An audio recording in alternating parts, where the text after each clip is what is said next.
What happens when the king of Muay Thai fights the greatest kickboxer? Of course, we had one of the most epic rivalries of all time. Cunningham, he's sleep. Don't worry, I'm nobody's lunch. This is what happened when Peter Cunningham fought the real-life Street Fighter Sagat. To know how historic these fights were, we must understand who these fighters are. They are both GOATs of their sport. You see, Sagat is the king of Muay Thai, the ultimate boss in Street Fighter. He is hailed as the most devastating fighter in Thailand history due to having the highest number of knockouts. Finish him! Perfect! As per Peter Cunningham and other Thailand sources, Sagat had over 200 knockouts in 300 fights. At the time, most of Cunningham's friends and family thought he'd lose, including the legendary Rob Kamen. Cunningham called Kamen, who was pound for pound number one, about fighting Sagat, and he basically told Cunningham he had no chance. One of Cunningham's heavyweight teammates trained with Sagat in Thailand and told him Sagat kicked harder than he did. Sagat was so legendary that the game Street Fighter based the character on him.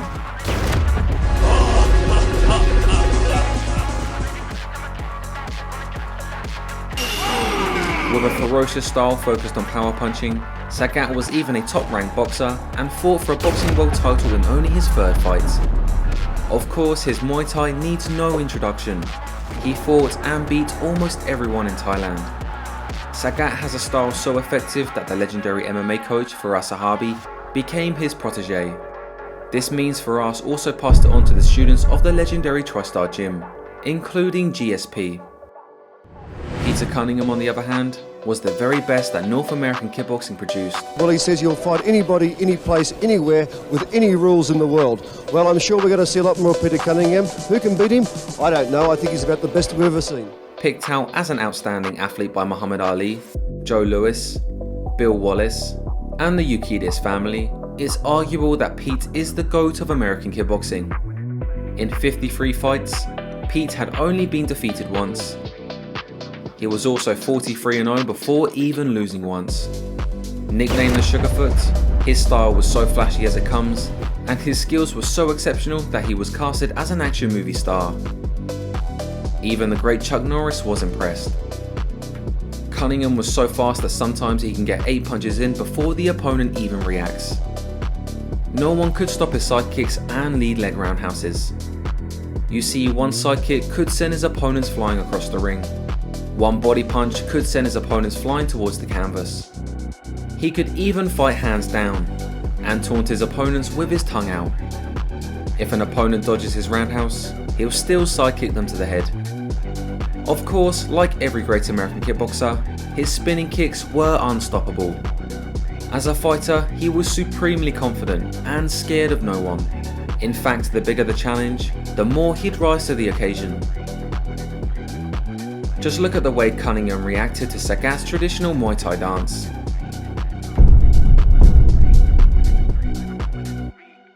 From the start of the fight, it was extremely fast-paced. Sagat attempted a flying kick, which was intercepted by Cunningham. They exchanged beautiful kicks with each other, immediately showing the merits of their styles. The extremely fast side kicks and snappy roundhouses of American kickboxing met the thunderous, powerful roundhouses of Muay Thai. It was hard to tell which style was better. Explosive active footwork of Cunningham met the stable plodding footwork of Sagat. Attempts to low kicks were made, but interestingly, it was often countered by side kicks. The theme of side kicks versus low kicks would become the most important factor. On the outside, however, Cunningham definitely had the advantage. He was able to snipe outside from long range, and he was visibly much faster. Sagat did attempt thunderous low kicks in the first round, but Cunningham would be so fast at picking up his lead foot to attack that Sagat's low kicks would sometimes miss. If Sagat missed with a low kick, then he would get hit with big combinations. This is the inherent problem with the style focused on single power shots. If Sagat could not establish single shots, he would get hit by big combinations and he would mostly shell up. Because the footwork and side kicks were keeping him out of range, Sagat could not use his devastating punching power. This made him rely more on his kicking arsenal. In an epic moment, A side kick to the face landed the same time a low kick landed, sweeping the both of them. Both fighters got up and gave each other respect. Eventually, Sagat was able to land a big low kick and even a right hook to off-balance the American GOAT. Overall, the round was even and a battle of single shots versus combinations. In this fight, you could easily see how Cunningham was one of the most explosive fighters of all time. Just look at how when he falls to the floor, he explodes right away. Cunningham could even land low kicks on Sagat, which was very surprising. At the end of the round, both fighters showed supreme confidence and expressed battle joy. In round 2, Sagat switched tactics and went for switch kicks, pendulum kicks, and inside low kicks. This is an excellent choice due to Cunningham's stance. Being bladed means having a bigger body target for the left kick. It was working, and this allowed Sagat to start threatening and landing low kicks as well. Eventually, Sagat's scoring made Cunningham go from a defensive counter fighter to being on the offense, which gave a lot of battle joy to Sagat. Although Sagat looked very slick this round with his kicks, often fighting with his hands down, he could not land many punches due to the range control of Cunningham. But one thing was for sure, he landed some of the best switch kicks and pendulum kicks I've seen. To end the round, Sagat hit a beautiful sweep.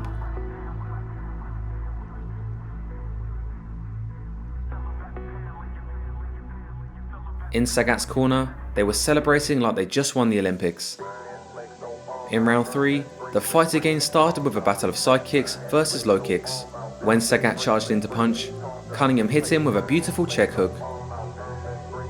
After that, Sagat returned to throwing kicks and was effective with it. Sagat's best way of landing a punch was by chaining the kick with the punch. Throughout the round, it was clear that Pete was the better puncher and Sagat the better kicker. However, Cunningham did land a perfect side kick, which almost floored Sagat. Landing this side kick made Cunningham attempt a spinning kick, which we'll see a lot more of in their next fight. Cunningham being the better boxer is impressive. Sagat was a top-ranked contender in boxing, but Cunningham was also trained by the best American boxers too. To end the round, Cunningham landed a big overhand, and then they both celebrated like they just won the Olympics.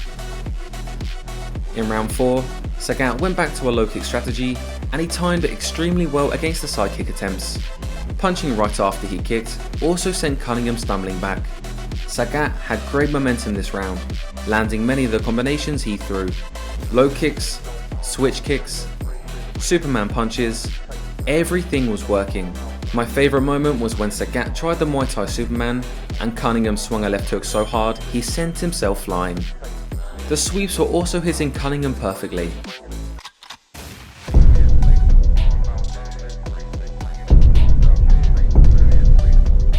Sagat even did a double step juke and then low kicked Cunningham into the corner. For the rest of the round, Sagat stalked the kickboxing GOAT down, pulled up his shorts and scored heavy shots. Cunningham tried to mock Sagat's rhythm and stance, but then he just got low kicked again. Round 4 was clearly won by Sagat. In round 5, Sagat was winning the outside exchanges with kicks again. He even landed a perfect nut shot. But overall, it was a perfect display of how to use the left kick. From big sweeps to big sprinting low kicks, Sagat landed everything he wanted to in this round except punches. This historic fight was competitive, and both legends experienced intense battle joy. However, many viewers, including myself, thought Sagat won this fight. Sagat celebrated like he won, and did an interesting jumping backdrop onto the canvas. Unfortunately, Cecil Peoples was a judge in this fight, and since he doesn't believe that low kicks mean anything, the fight was scored a draw. The decision is a draw! The crowd immediately booed, and Sagat complained too. But nearly 2 years later, in Australia, they would rematch again. Sagat was very confident before the fight, saying he would knock Cunningham out. Yeah, and tonight, Peter Cunningham is sleep. You're very confident. Are you talking about a knockout? Yeah, I want to knock out. What round? Yeah, baby and 5 round. The great Bill Wallace actually gave a great breakdown of how the fight would go. Sagat's predicting a knockout between 5 rounds. That's awful quick knockout. It's got to go 11. You know, the thing of it is, it's an 11-round fight, and I just think that Peter's going to be able to stay away from him for a long time because he's in very good physical condition. Sagat has to get him in the corner and just really pound those legs. Sagat came in with the wrong strategy, as we will see later, but came out like the baddest man on the planet. His entourage came in holding a total of 8 belts and circled the ring with it. Peter Cunningham came in with only 1 belt, but smiling, dancing and having fun. He even threw his hat into the crowd, which was really fun to see. In this fight, Cunningham actually changed his stance to better prepare for low kicks. This is probably because he didn't want to end up like Rick Rufus against Chang Perky at Sunrep. It doesn't take too much talent to kick to the leg, so. This initially made Sagat able to punch better. Left hook. This made Cunningham charge in, and Sagat landed perfect combinations to score a knockdown. Although Sagat grabbed the leg and let it go to throw punches, Cunningham protested the knockdown with the no leg grab rule. Cunningham got the knockdown nullified and then came back fighting a great round. Both of the fighters threw low kicks in this round. Impressively, Cunningham was still able to deliver explosive side kicks by transitioning into the bladed stance at the right moments. At the end of the first round, Sagat gave Cunningham a sideways look for some reason. In the second round, Cunningham came out with whirlwind combinations. After a big combination attempt by Sagat, Cunningham threw a side kick to the head followed by a jumping spinning kick, which landed flush. They both tried to exchange heavy blows but missed, and Cunningham landed another side kick to the head. Sagat was then deducted 1 point for grabbing the leg.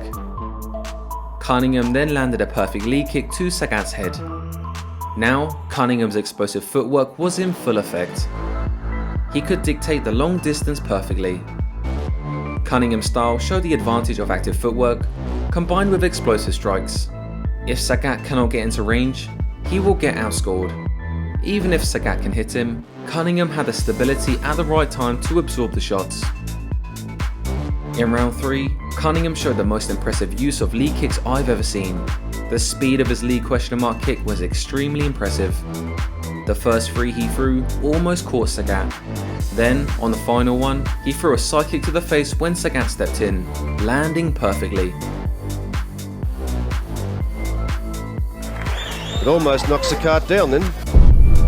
Sagat laughed this off, but he was shook by this shot. Sagat plodded forward to try and land a body punch, but missed, and Cunningham made fun of him. This made Sagat chase down Cunningham, and the kickboxer evaded him perfectly and even taunted him.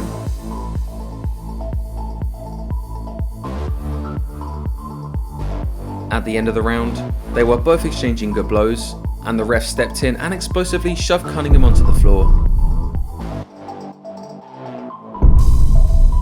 In round 4, Peter came out super explosive once again, but Sagat moved away from it all. Sagat then landed a low kick to a left hook, and while it landed flush, Cunningham again was cheeky with it. Cunningham landed a beautiful jab into side kick which Sagat grabbed. Then he complained again, rightfully according to the rules. Right after, Pete threw 4 kicks in a row, and when Sagat charged in, he got hit with a spinning back kick. Commentators knew what Sagat was doing wrong. He seems to be trying for the one big punch. Yeah, And it's not working. He's not landing it. Peter's not standing there, so if I move back a little bit from this thing, there's nothing on the end of it. And then Sagat is off balance. Then Sagat went for low kicks, and that landed well. One of those leg kicks, I think that one might have hurt Cunningham a bit. In round 5, Sagat came out throwing low kicks, but eventually, Cunningham's side kicks were intercepting his charges. Then he faked a side kick and threw a question mark lead kick to Sagat's head again, landing flush. In midair, he side kicked Sagat's charging left hook. This is one of the most beautiful transitionary combinations I've ever seen. Sagat even acknowledged this with a nod, which Cunningham replied with a jumping spinning back kick. Spin kick. Yeah, jump spinning. Then he threw another spin kick. And again. Sagat tried to throw low kicks without a setup, but Pete actually did a great job of checking them. The transition of having a bladed stance to side kick and checking when Sagat charged in was beautiful. Perhaps no other fighter in history has so gracefully transitioned between the bladed and the neutral stance like Peter Cunningham. At the end of the round, Cunningham celebrated to the crowd. What Sagat said he would do, which was knock Cunningham out within 5 rounds, is now wrong. In round 6, Sagat charged straight into a side kick to the head once again. Pete then threw a side kick and jumped into a spinning back kick. As Sagat walked in, he got side kicked to the head again. This fight was the ultimate proof that side kicks work against Muay Thai. Landing these combinations made Pete super confident, so he started dancing around and landing punch combinations on Sagat. Eventually, Sagat was able to land 2 big low kicks. When he walked in, he was hit with a spinning back kick again, but tried to play it off. Cunningham offered a glove touch at the end of the round, and Sagat walked right past him. In the 7th round, Sagat had urgency and plodded forward to try and land big shots. Sagat got another warning for grabbing the leg, risking disqualification. This made Sagat angry and weighed forward even more to land shots. But Cunningham remained elusive, kicked Sagat to the face, and even hit him with a check hook. In round 8, Cunningham really put the pressure on. He landed multiple head kicks right away and sniped with multiple punching combinations. He even dodged all the combination punches like Sagat, which probably no one has ever done to him before. Sagat threw a roundhouse that looked like a knee to the commentators and Cunningham, and they protested, but the ref and Sagat knew it wasn't. In round 9, Cunningham was throwing 10 shots for every strike Sagat threw. The kickboxing GOAT then landed a double left hook which sent Sagat stumbling back. When Sagat charged in again for a left hook, it wobbled him. He then got hit with a spin back kick again. In round 10, Pete was again throwing 10 shots for every strike Sagat threw. Sagat almost threw an elbow, and Cunningham didn't care and taunted him. Oh, almost an elbow then. Then Pete hit him with a bolo punch. At the end of the round, they brawled it out with the crowd cheering. Cunningham even jumped over a charging low kick attempt. Once again he can brush it away, although I saw him jump that time. He ended the round with 4 uppercuts, and then for some reason, Sagat charged in for a low kick after the bell. Pete checked it and taunted Sagat, and the ref held Sagat back and hugged him and held him back. In the final round, Pete again landed 10-1. This frustrated Sagat, and as he charged in, a high kick got caught on his shoulder as he sprinted in for a low kick. This frustrated Pete, so he threw an elbow, but Sagat didn't care. Sagat then tried to low kick, but despite stumbling Cunningham once, most of it was blocked. Most of the time, Pete was able to keep him away with side kicks. If they got on the inside, he was about to hit Sagat with slick punch combinations. When Pete tried to spinning back kick, he missed and Sagat just pushed him forward, rolling into the ground.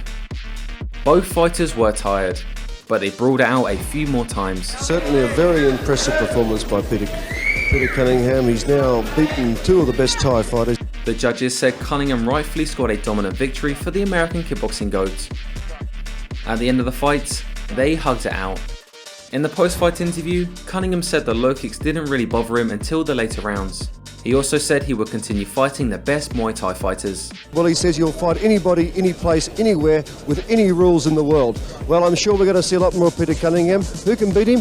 I don't know. I think he's about the best we've ever seen. Overall, I think Sagat could have approached the fight very differently. He could have focused on the pendulum left kicks that were working so well for him in the first fight.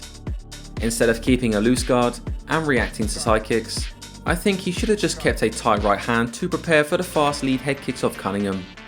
Then instead of catching, he could have just tried to parry the side kick with his lead hand. And rather than leading with power single shots trying to knock out Pete early, he could have stayed patient while plodding forward to use his power shots as counters. Rather than throwing low kicks without a setup, Sagat should have at least feinted the jab or cross in order to low kick. If he conserved his energy early and set up his low kicks better, Sagat may have had a better chance of shutting down the explosive long range attacks from the kickboxing GOAT. Peter Cunningham, on the other hand, fought a near perfect fight. His use of lead leg question mark kicks, side kicks, and spinning kicks are some of the best I've ever seen. His ability to be evasive and then go into big punching flurries is something very unique. In the future, I will feature more of both of these legendary fighters as they deserve to be more known by this generation. What's your take on the epic fights between Sagat and Peter Cunningham? Let us know in the comments below. If you enjoyed this episode, the best way to support us is to watch another one. I'm Lawrence Kenshin, and thank you for keeping our channel alive.